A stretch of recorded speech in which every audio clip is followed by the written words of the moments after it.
ગુજરાતનું મોટામાં મોટું મોબાઈલ હબ કહેવાય ને, એની હાલત અત્યારે આ રીતની છે. ઉપર સુધી પાણી આવી ગયા છે, નીચે આખું બેઝમેન્ટ છે, બેઝમેન્ટ આખું ફૂલ, બધું ફૂલ છે. આ સાઈડ જો આખું આ બધું તો 100 થી પ્લસ અહીંયા દુકાનો છે. બધાને એસી ફર્નિચર્સ બધું જ ખરાબ થઈ ગયું છે. કેટલા લોકોનું કરોડો રૂપિયાનું નુકસાન થયું છે. 100 દુકાન પ્લસ ભાઈ ફર્નિચર ગયું, બધું એસી ગયું, પછી કેમેરા ગયા, વાઈફાઈ બધું જ ગયું. અને આ પાણીનો કઈ ને કઈ નિકાલ કરવાની કઈ વ્યવસ્થા થઈ જાય, કેમ કે નિકાલ કરવાની કોઈ વ્યવસ્થા નથી. પાણી કાઢવાનો પુરવઠો કોઈ મળતો જ નથી. એસએમસી વાળા કોલમાં કોઈ જવાબ દેતા કે અમે કાલ આવી, આજ આવી છે, કોઈ જવાબ જ નથી દેતા. તમામ વેપારીઓની વેદના આપણે ના સમજી શકીએ. આ વેદના તો જેમણે મહેસૂસ કરી હોય એ જ જાણે કે તમારે આ આંખોની સામે તમે આખી જિંદગી જે ધંધાને ઊભો કરવા માટે મહેનત કરી હોય, આખા જિંદગીની જે ભેગી કરેલી મૂડી હોય, તે મૂડીનું તેમાં ઇન્વેસ્ટમેન્ટ કરી દીધું હોય, તે ધંધો તમારી સામે પાણીમાં તરતો થઈ જાય. એ વેદના આપણે ના સમજી શકીએ. એ વેદના ગઈકાલે કોર્પોરેશનની અંદર ભજીયા ખાતા એ નેતાઓ ના સમજી શકે. એ વેદના તે વેપારીઓ ને ત્યાંના સ્થાનિકો જ સમજી શકે.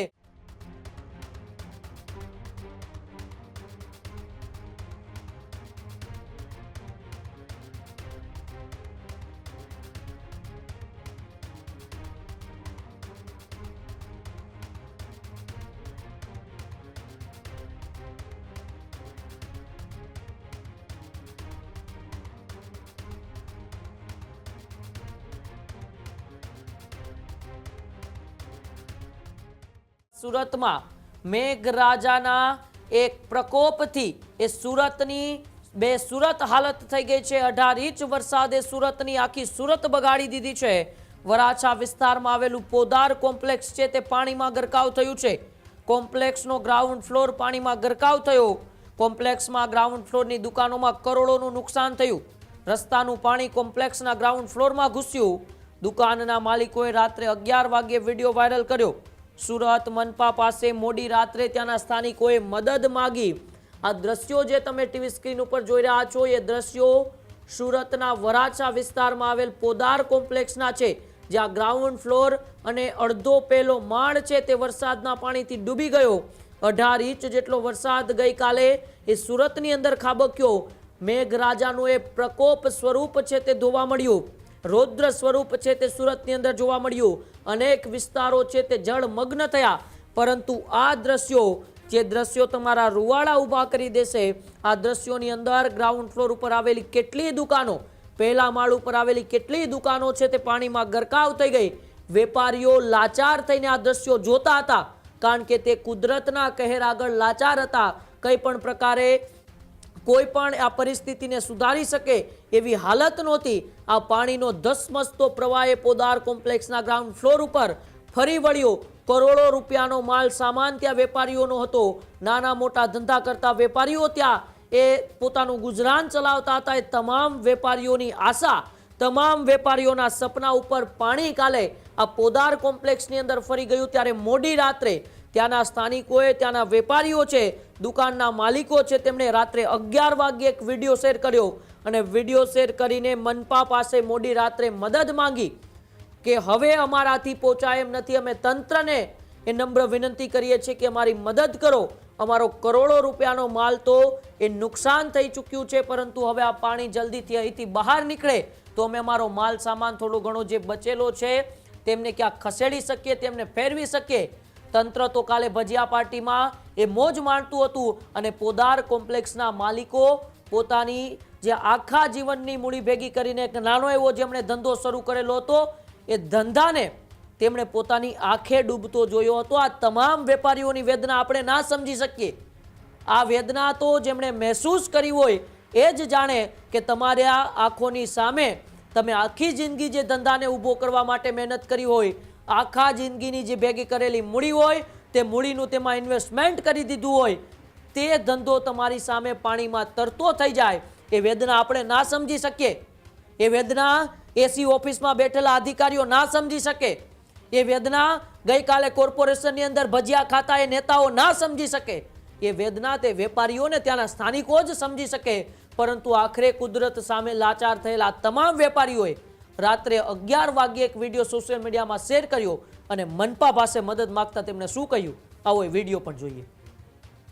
અત્યારે ટાઈમ થયો છે રાતના 11:11 અને ગુજરાતનું મોટામાં મોટું મોબાઈલ હબ કહેવાય ને એની હાલત અત્યારે આ રીતની છે. બધી જ આખી શોપ બધી ડૂબી ગઈ છે. નહીં તો 100 થી પણ વધારે શોપ છે અને આ બધા લોકો હેરાન થઈ રહ્યા છે. બરાબર છે, બધા શોપ ઓનર છે, બધા હેરાન થઈ રહ્યા છે. તો તમે બસ ભગવાનને એ પ્રાર્થના કરજો કે બધાનું સારું થઈ જાય અને આ પાણીનો કંઈ ને કંઈ નિકાલ કરવાની કંઈ વ્યવસ્થા થઈ જાય, કેમ કે નિકાલ કરવાની કોઈ વ્યવસ્થા નથી ગાઈઝ. તો આ વિડીયો સુરત મહાનગરપાલિકા કે કોઈ પણ અમને હેલ્પ કરી શકતું હોય ને તો પ્લીઝ કરી લેજો, કેમ કે અત્યારના સ્ટીલ 11:11 થયા છે એટલે 11:30 થવાની તૈયારી છે. અને સેમ બધું આ વસ્તુ જો અહીંયા સુધી પાણી છે જ અને બધા શોપ ઓનર ને બધા જ અહીંયા છે, બધા જ બહુ હેરાન થાય છે. તો પ્લીઝ આ વિડીયોને વધુમાં વધુ શેર કરજો. બરાબર છે, જો ઉપર સુધી પાણી આવી ગયા છે, નીચે આખું બેઝમેન્ટ છે, બેઝમેન્ટ આખું ફૂલ, બધું ફૂલ છે. આ સાઈડ જો આખું આ બધું તો 100 થી પ્લસ અહીંયા દુકાનો છે, બધાના એસી ફર્નિચર્સ બધું જ ખરાબ થઈ ગયું છે અને અહીંયાથી પાણી કાઢવાનો કોઈ ઈલાજ નથી. તો પ્લીઝ સુરત મહાનગરપાલિકા સુધી આ વિડીયો પહોંચાડજો અને એમને કહેજો કે રિક્વેસ્ટ છે કે તમે અહીંયાથી ખાલી પાણી ને થોડું કાઢવામાં હેલ્પ કરો ને તો બહુ સારું. આ વિડીયો શેર કરી દેજો. સવારથી શું હાલત છે અહીંયા? સિચ્યુએશન હાર્દિકભાઈ કહું ને તો બપોરે તો પાણી આવતું હતું પણ હવે ખ્યાલ નહોતો કે આટલું બધું ઉપર આવી જશે. એટલે અમને તો હતું કે માલ નહીં લઈએ. અમારી દુકાનો તો માલ અમે લઈ લીધો, ફર્નિચર થી લઈને પીઓપી લાઈટ બધું ફેલ થઈ ગયું, પણ ઘણા ખરાનો તો માલ એમને પડ્યો છે જે કોઈ લીધો જ નથી. ભાઈ ગુજરાતનું સૌથી મોટામાં મોટું હબ કહેવાય એવું છે પોદાર આર્કેટ, તમે જોયું છે ને હિયર સ્ટેશન રોડ. અને અત્યારે આ સિચ્યુએશન છે એમની, બરાબર છે. અને અત્યારે તમને કહું કે પાણી કાઢવાનો પુરવઠો કોઈ મળતો જ નથી. એસએમસી વાળા કોલમાં કોઈ જવાબ દેતા કે અમે કાલ આવી છે, કોઈ જવાબ જ નથી દેતા. ભાઈ પ્લીઝ તમારી પાસે કોઈ રસ્તો હોય કે તમારી પાસે કોઈ જનરેટર કે એવું કંઈ પણ હોય ને તો પ્લીઝ આનું સોલ્યુશન કાઢજો. તમે ભલે મોડી રાત્રે વિડીયો જો કે સવારે વહેલી પોળે ઉઠતા વિડીયો જોવો તો પ્લીઝ આને શેર કરજો કે લોકો સુધી આ વસ્તુ પહોંચે. અને ભાઈ કેટલા લોકોનું કરોડો રૂપિયાનું નુકસાન થયું છે. 100 દુકાન પ્લસ ભાઈ ફર્નિચર ગયું, બધું એસી ગયું, પછી કેમેરા ગયા, વાઈફાઈ બધું જ ગયું. તો પ્લીઝ હેલ્પ કરજો. બરાબર છે, એક નાનકડી રિક્વેસ્ટ છે. ખેડૂત ભાઈઓ છે ખેતરમાં ડ્રોન ઉડાવતા હોય છે ત્યારે આપણે એક પ્રશ્ન સતાવતો હોય છે કે જે આપણે અત્યાર સુધી જીપીએસ ટેકનોલોજી વાળા ડ્રોન વાપર્યા છે, જેથી કરીને મોબાઈલ ટાવર છે અથવા તો હાઈ ટેન્શન લાઈન પસાર થતી હોય, કોઈ વૃક્ષો હોય, ત્યારે જે જીપીએસ ટેકનોલોજી વાળા ડ્રોન છે એમાં ટકરાય અને ટ્રેસ થાય છે. પણ એગ્રીવન લાવ્યું છે GNSS ટેકનોલોજી ડ્રોન, જેથી કરીને એ ડ્રોન છે એ કોઈ જગ્યાએ ટકરાય નહીં, પોતાની રીતે જ ડિસિઝન લે છે અને મૂવ થઈ જાય છે, જેથી કરીને GNSS ટેકનોલોજી ડ્રોન છે એ વાપરવાનો આગ્રહ રાખો. હજુ સુધી તમે અમારી ચેનલને સબસ્ક્રાઇબ નથી કરી તો અત્યારે જ ન્યૂઝરૂમ ગુજરાતને સબસ્ક્રાઇબ કરો, ફેસબુક અને ઇન્સ્ટાગ્રામ પર ફોલો કરો.